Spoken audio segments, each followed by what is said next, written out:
Destiny এক পয়সা আমাকে দেয়নি রাজনীতি করার জন্য। এবার ডেস্টিনি বলতে তো আমি একা না। অনেকের মনে একটা জানার ইচ্ছা যে এটা ডেস্টিনির রাজনৈতিক দল। এটা একটা ভুল ব্যাখ্যা। ডেস্টিনি এক পয়সা আমাকে দেয়নি রাজনীতি করার জন্য। এবার ডেস্টিনি বলতে তো আমি একা না।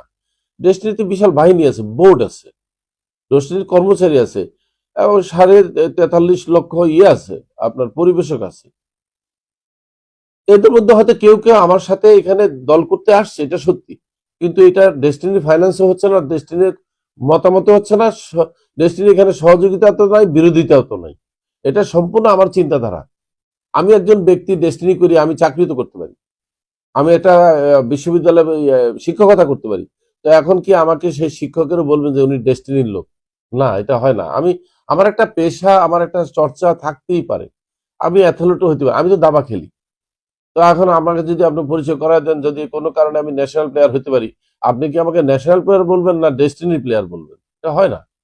ডেস্টিনির রফিকুল আমিনই এটা করতেছে, হ্যাঁ, পরিচয় পাবে টানতে পারেন ডেস্টিনির রফিকুল আমিন, আচ্ছা বুঝছি। কিন্তু এই পার্টি সম্পূর্ণ আমার চিন্তাধারায়, আমার বন্ধু বান্ধব এবং আমার দলে এখন যারা সমর্থক আছে তাদের সহযোগিতায়, তাদের অনুদানে, তাদের সমর্থনে কিন্তু আমি এই দলটা দাঁড় করেছি।